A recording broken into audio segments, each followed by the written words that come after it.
Hello and welcome into Cereal Trash Talking. It's your boy DA and Rob, and today we're going to be eating the Oreos O's. We're going to be talking about the CrossFit 21.2 workout.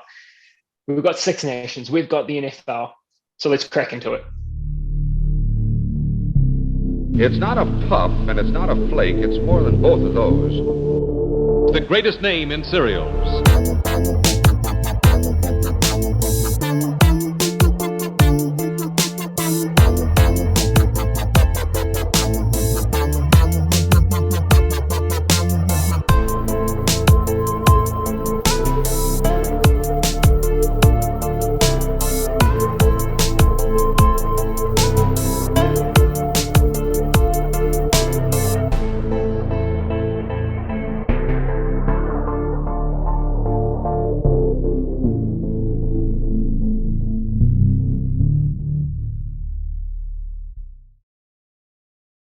Okay. What was the 21.2 workout this week? What was it? It was murderous. I tell you what. So it was a repeat of 17.1, which was an ascending ladder of dumbbell snatches and 15 burpee box jumps each run. Now, Rob, you and I, we did the equipment-free version. So it was an ascending ladder of 10, 20, 30, 40, 50 of PVC pipe hang snatches, hang clean snatches, hang snatches. I always get them hang confused. Squat snatches. Yeah. Don't forget squat because my ass is still in there. Yeah. I must have squatted somewhere. and burpee broad jumps. Now, we both just did it just before this call. Hence had a the little cool, sweet attire. Yeah, that's true. And we're both accountants. And I'm not gonna lie, I fluffed up the counting. In my first two rounds, I did only 13 burpees instead of the 15. My judge, my lovely wife, she called me out on it. I had to do it again. And I paused for 15 minutes, I did it again, and I got a better time. So I'll take that. How did you find it, Rob? It was good, man, but I have to apologize to my judges, probably on the rewatch, because things got a bit testy around counting, a bit around form when I was flailing. I didn't want to hear it. So I've got apologies to be made, but we will be doing a review later today after the tape. But I found it quite good. I think what it comes down to for me with any of these exercises around CrossFit, whatever they are, it's technique for me. And what really affects my time and my efficiency is my poor technique.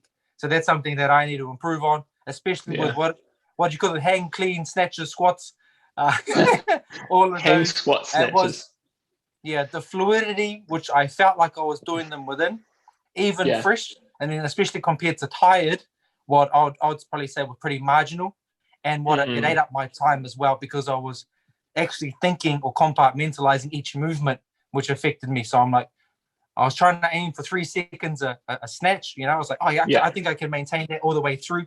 But I know before even looking at the tape that a lot of those would be longer, especially in the 40 and the 50 rep sets. So I was like, that's where it cost me in my game planning and our game planning, I think. Yeah. But it'll be good to see on review how many of those are actually bloody bad reps with Justin Medeiros and Samuel Quant. Because the way that they perform, especially Justin, I don't know, Samuel wasn't poor, but he just looks poor next to an absolute gun. So it's not like Samuel was rubbish. Well, second fittest man in the world as well. Exactly. Yeah. But seeing Justin do it, he was and he looks crazy. His eyes look crazy.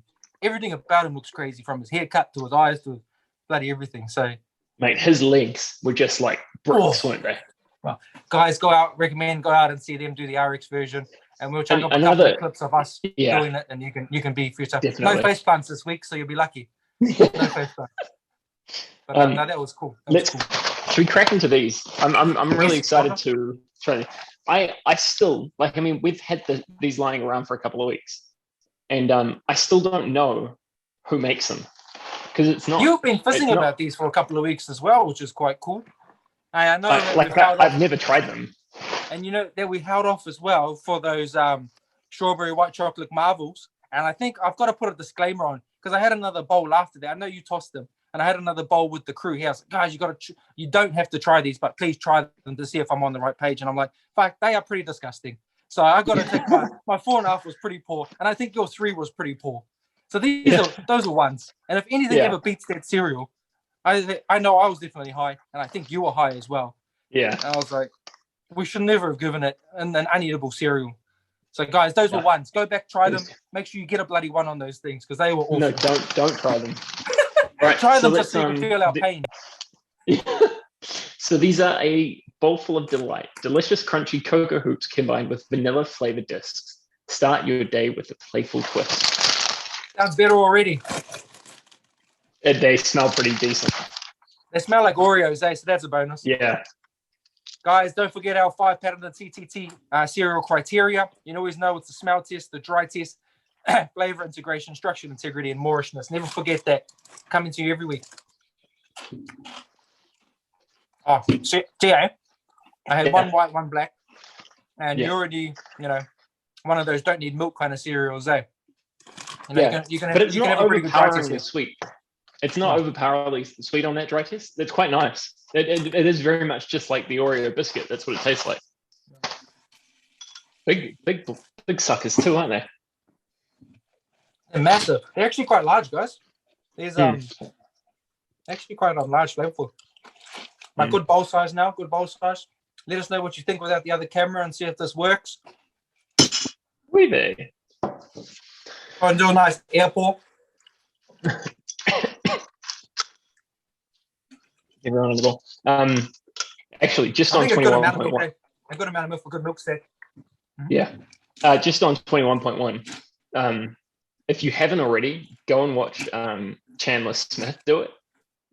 In his round of 50, his burpees were so fast. His burpee box jump overs. Sorry, Chandler who was that? Smith? Yeah? Chandler Smith, yeah, okay. He's well worth a watch.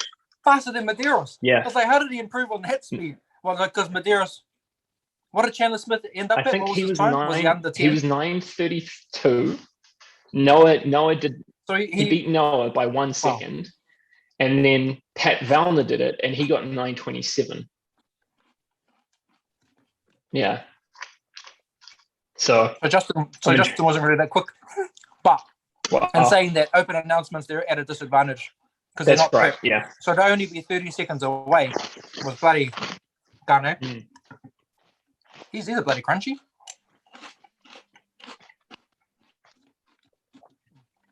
Like, this is my first meal after doing the second workout, and I'm really enjoying it. I'm not gonna lie, and it's quite yummy. It's not overpoweringly sweet. I think it's lacking a bit of flavor. I know you're saying it's not overly powering sweet, but then there's sweetness and there's flavor, eh?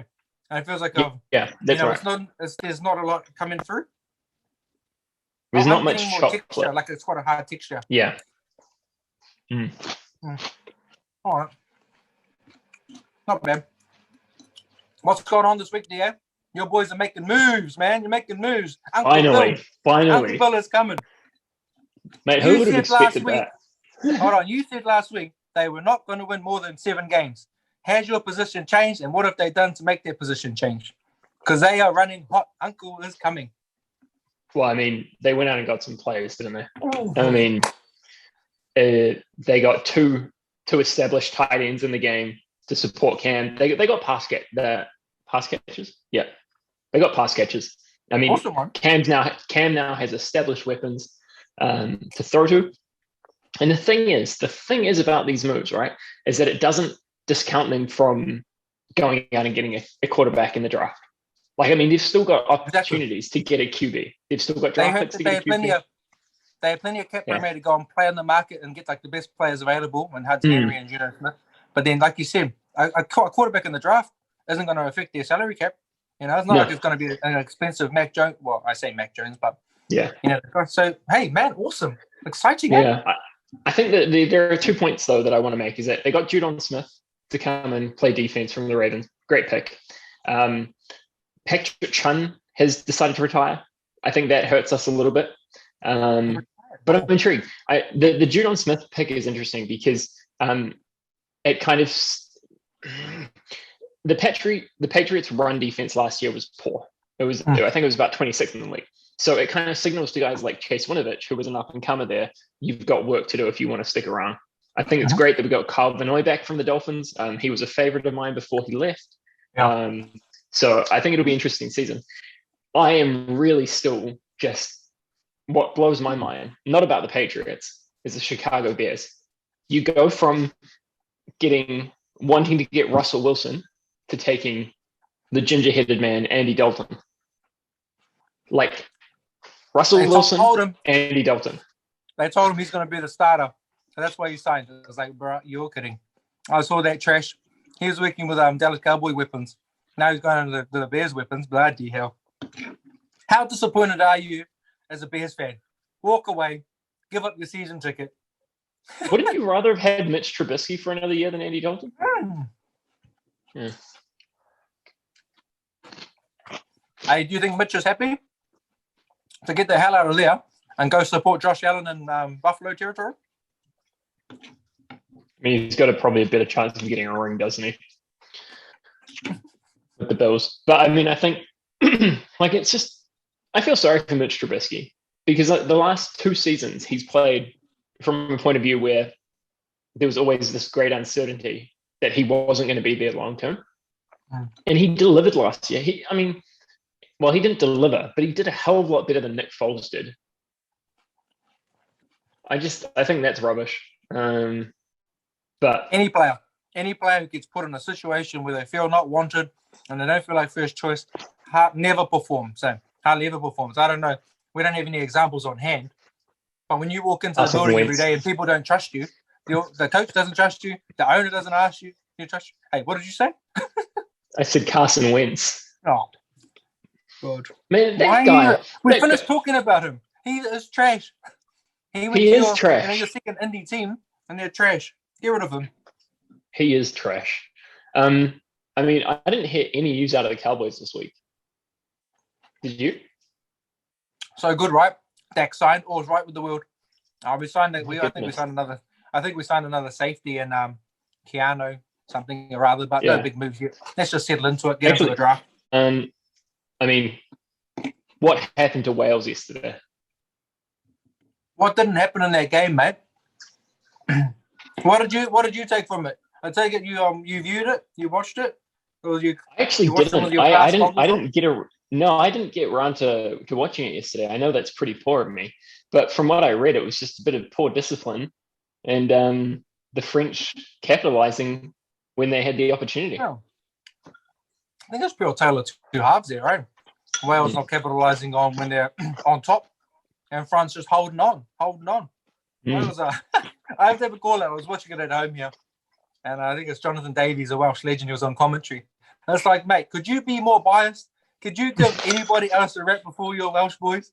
I was like, yeah, you're dominating. You're up by 3 points. You're up by 7 points. You're up by 10 points. I was like, mate, you're dominating, but the game's well in the balance, and France have been terrible. Yeah. So come on, you're breaking over the advantage line. And it goes like a French player. This is the pivotal point of the game. Wales are 7 points up. There's about half hour to go. France and French, they get a player sent off. Their front row gets sent off. Mohamed Abbas. He gets sent off. They're down to 14. Take the 3 in front to go up by 10, or they go for the jugular. They use their 1 man advantage, full dominance, score a try, win the game. What do? They kick a penalty. They play passive, and that's what happens. You get run down at the end of the game. We're ill discipline. The French get momentum. You get 2 players of your own sent off for idiotic mistakes. So idiotic errors, mistakes, just being brain explosions. And you deserve what you got in the end. So you deserve to lose that game. But hey, you know what that does, DA? That sets up a blockbuster Friday night game or Friday night game between France and Scotland. It was Super Saturday, should have been all done and dusted, but COVID broke up that game. So by all means, if France wins that game with a bonus point and blows Scotland out, they have a chance to win the Six Nations. But Wales is still in it as well. So it keeps the competition alive, and it's been spectacular. So that's the only game to take note of. First off, the first game of Super Saturday was Scotland-Italy. Don't waste your time. Don't rush home for that one, because Scotland is all they're doing is wasting Stewie Hogg's career. So let's park that. Then you go on to England and Ireland, and England are just the joke. It's like, mate, you've got old players, you've got old redundant coach, and you've got players who look like they don't want to play for the bloody team. Yeah. And you've got former players who are sitting on the sidelines playing Premiership rugby against guys who are playing in the second division who can't even get a game. Yeah. So stop it. Ireland, I mean, get Rob, rid of the bloody first five. He's too bloody old. And then we go from there. Yeah. Johnny Sexton needs to retire. If we had the World Cup next week, who would be the toughest Northern Hemisphere side to face, do you think? France. Yeah. Yeah, I think so. I think France is the most underrated team. It's because France is scary. Agree. Wales aren't scary. Wales are good, but they're not scary. Rob, I'm really enjoying this cereal. Well, really enjoying it. Compared to Captain Crunch, I mean, it's not quite up there. It's it's good. It's good textures. There's the Hiddle hints of chocolate. Do I think I'm eating an Oreo? No. Am I gonna eat some more after this video? Yes. What do you think? I'm underwhelmed. Maybe I came in with my hopes too high. I don't find a lot of flavor from these guys. If you had to put it straight out battle between these and Cocoa Pops, what do you go with? These 100 times. Yeah, I'm not confident because I don't think there's good. I don't think there's good flavor saturation here. I'm not moreish for the milk. The milk is a little bit of a mixture for me. All I'm getting is texture, DA. I don't think they're that flavorful. So I know I went 6.5 in Cocoa Pops, but I want to put these at a 6. Okay, let me put it to you I'll this. take Cocoa Pops above these. Yeah. Okay. Let me ask you this question, Rob. Do these taste closer to an Oreo than Cocoa Pops do to chocolate? Like a block of chocolate.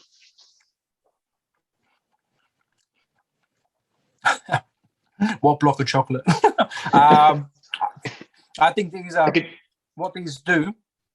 Is I think they are pretty close to an Oreo, and I do like my Oreos. Clearly, they're not quite there for me, but they are closer.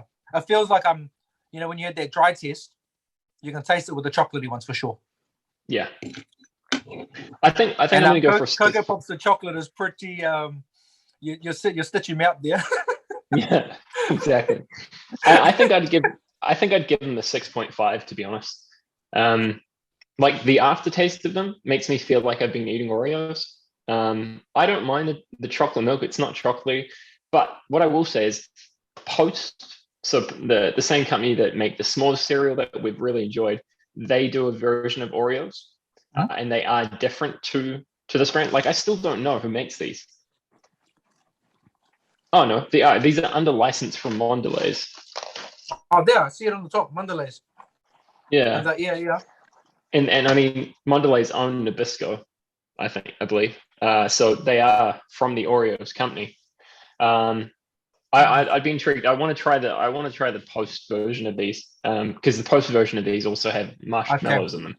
Let's definitely do that then. Let's mash these up because these, I had high expectations for them and they've fallen flat for me.